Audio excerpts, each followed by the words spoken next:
విస్తరణ వేళ మంత్రుల శాఖల ప్రక్షాళన చేసే దిశగా అడుగులు పడుతున్నాయి. ముగ్గురు కొత్త మంత్రులకు శాఖల కేటాయింపు ఒక ఎత్తు అయితే, ఇప్పటికే ఉన్న మంత్రుల పోర్ట్ఫోలియోలను కూడా సమూలంగా ప్రక్షాళన చేసేందుకు అధిష్టానం కసరత్తు చేస్తున్నట్లు టాక్ నడుస్తోంది. కేబినెట్లో కీలకంగా ఉన్న 4-5 అమాత్యుల శాఖలు మారొచ్చంటున్నారు ఢిల్లీ వర్గాలు.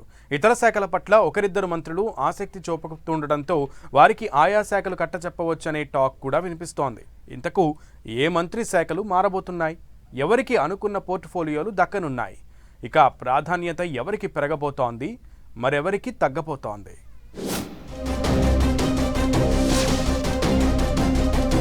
శాఖల్లో సమూల మార్పులకు శ్రీకారం.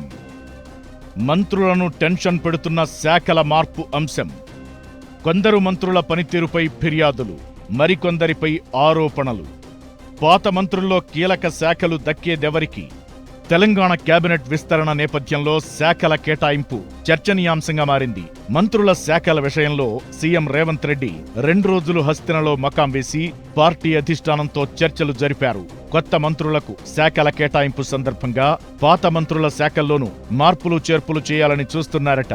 కేసీ వేణుగోపాల్, మల్లికార్జున్ ఖర్గే, రాహుల్ గాంధీతో భేటీ అయిన సీఎం రేవంత్ కొత్త మంత్రులకు శాఖల కేటాయింపుతో పాటు పాత మంత్రుల శాఖల పనితీరుపై కూడా అధిష్టానంతో చర్చించారట. 1.5 ఏళ్ల క్రితం మంత్రులుగా బాధ్యతలు చేపట్టిన మంత్రుల్లో కొందరి పనితీరు సరిగ్గా లేదనే చర్చ జరిగిందట. సిట్టింగ్ మంత్రుల పనితీరు, అవినీతి ఆరోపణలపై ఆరా తీసిన రాహుల్ గాంధీ శాఖల మార్పులు చేర్పులపై కీలక నిర్ణయం తీసుకున్నట్లు కాంగ్రెస్ వర్గాలు చెబుతున్నాయి. నేరుగా రాహుల్ గాంధీ మంత్రుల ప్రోగ్రెస్ రిపోర్ట్, వాళ్ల మీద వచ్చిన అలిగేషన్స్ మీద ఫోకస్ పెట్టడంతో శాఖల పునః ప్రక్షాళన ఖాయమన్న టాక్ వినిపిస్తోంది. ఇక మరికొందరు మంత్రులకు 2-3 కీలకమైన శాఖలు కూడా ఉన్నాయి. వీటి విషయంలో సమీక్ష చేయాలని నిర్ణయించారట. ఇక సీఎం రేవంత్ రెడ్డి దగ్గర కూడా కొన్ని కీలక శాఖలు ఉన్నాయి. ముఖ్యమంత్రి దగ్గర హోంశాఖ, మున్సిపల్ అర్బన్ డెవలప్మెంట్, విద్యాశాఖ, ఎస్సీ/ఎస్టీ, మైనారిటీ, గనుల శాఖ, స్పోర్ట్స్, యువజన సర్వీసులు, కార్మిక శాఖ, న్యాయశాఖ, పశుసంవర్ధక శాఖలు ఉన్నాయి. వీటిలో విద్యాశాఖ విషయంలో సీఎం గతంలోనే క్లారిటీ ఇచ్చారు. విద్యాశాఖను పూర్తిగా తన దగ్గరే పెట్టుకుని ప్రక్షాళన చేస్తానని స్పష్టం చేశారు. ఇక మూసీ ప్రక్షాళన, ఆక్రమణల తొలగింపు కోసం ఏర్పాటు చేసిన హైడ్రా వంటి వాటిని తానే పర్యవేక్షించాలని కూడా సీఎం అనుకుంటున్నారట. ఈ నేపథ్యంలో తన దగ్గరున్న మున్సిపల్ శాఖను కూడా సీఎం ఎవరికీ ఇచ్చే అవకాశం లేదంటున్నారు. ఇక మిగతా శాఖలను కొత్త మంత్రులకిచ్చే అవకాశముంది. అలాగే పాత మంత్రుల దగ్గరున్న శాఖల్లో కూడా కోత విధించి కొత్త వారికిస్తారని చెబుతున్నారు. ఈ క్రమంలో మంత్రుల శాఖల మార్పులు పెద్ద చర్చకు దారితీసే అవకాశముంది.